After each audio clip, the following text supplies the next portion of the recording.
শরৎ এলেই বাজে ঢাকের তালে, নতুন উৎসবের ডাক, আলো ঝলমলে প্যান্ডেল, ভরে ওঠে মানুষের ভিড়, কাশফুল দুলে ওঠে শরতের হাওয়ায়, শিল্পীর তুলিতে প্রাণ ফিরে পায় দেবী দুর্গার প্রতিমা।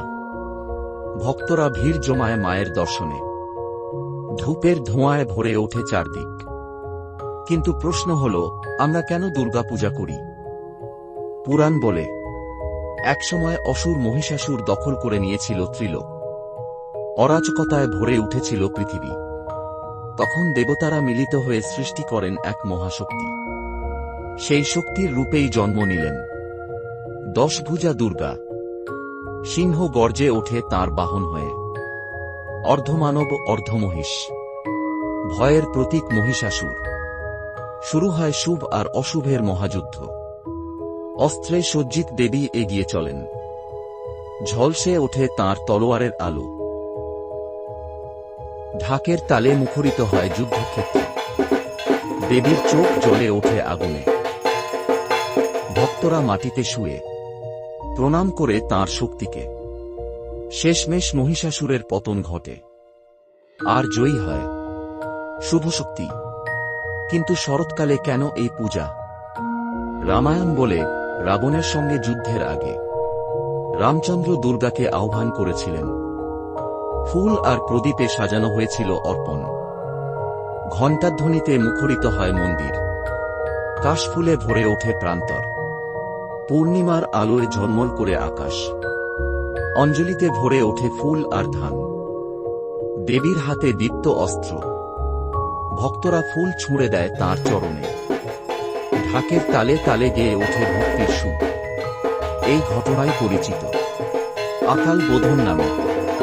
কিন্তু বাঙালির কাছে দুর্গাপূজা মানে শুধু পুরাণ নয়, এ মানে মায়ের আগমন।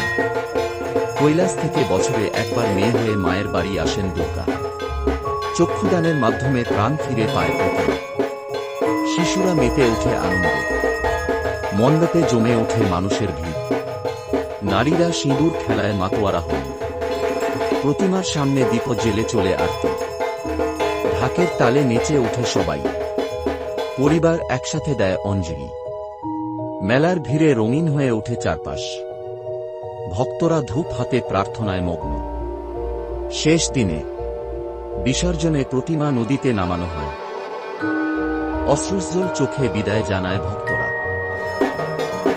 ঢাক বাজে শেষ বিদায়ের সময়।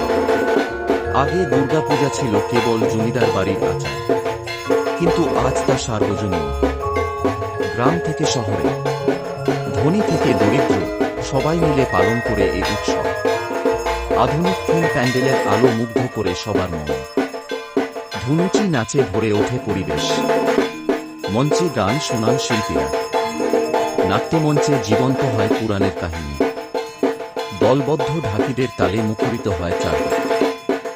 ভিড়ে হাসি আনন্দে মেতে ওঠে মানুষ। শিশুরা বেলুন হাতে ছুটে বেড়ায় মেলায়। রাতের আকাশ ঝলমল করে আলোক সজ্জায়, আর মায়ের মুখে প্রতিফলিত হয় বাঙালির ভক্তি আর আবেগ। তাই দুর্গাপূজা শুধু একটি ধর্মীয় অনুষ্ঠান নয়, এ আমাদের ইতিহাস, আমাদের সংস্কৃতি, আমাদের আবেগের উৎসব। দুর্গাপূজা মানেই বাঙালির পরিচয়। Subscribe now.